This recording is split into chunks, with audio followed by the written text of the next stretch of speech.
And what's the Bible promise? Seek and you will find. Knock and the door will be open to you. Ask and it will be given to you. But you can't just seek one day. You're like, God must not be talking because I didn't hear him. I'm talking you seek until you hear. You don't give up. You knock until that door opens. And if it takes 2 years, you keep knocking. And there better be knuckle marks on that door when it finally opens. And he's like, whoa, you really wanted this. Because he will prove a man. You want to hear God? He's going to test you, I promise you, to see if you want what you really want. So you determine in that heart and you don't give up until you get it. You started discipline and get up at 5 in the morning? Get up at 5 in the morning every day for 5 years and see if you don't have a different relationship with God at the end of it than at the beginning. You say you want something, want it. And daggone show like you do. Don't show up and not show up. Show up and show up. You know what I'm talking about?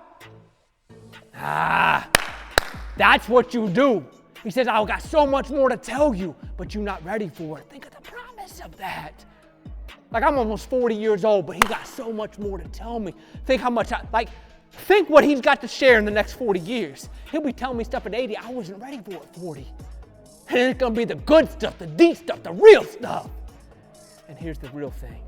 When he shares it with you, you get to share it with others. What he whispers to you in secret, you get a shout from the roofs in broad daylight.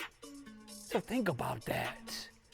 At 80, you're still going to have purpose because you heard a revelation from your king that needs to be shouted from the rooftop. To what? To help them young bucks coming after you.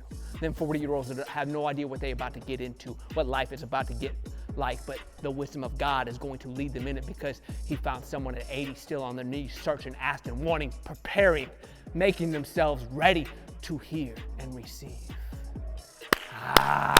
This is amazing, guys. This puts it in our corner.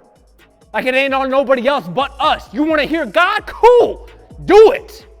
All you got to do is do it. All you got to do is make yourself ready. It's only on you. No one else can stop you. You want it? Take care of it.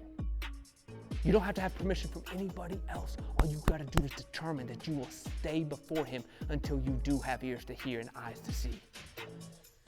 And I promise you, God honors that.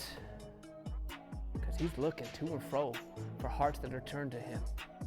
And when he finds them, he does not pass them up, but he blesses them with his presence, with his word, with his wisdom, with his revelation, with his spirit. Be counted amongst that host.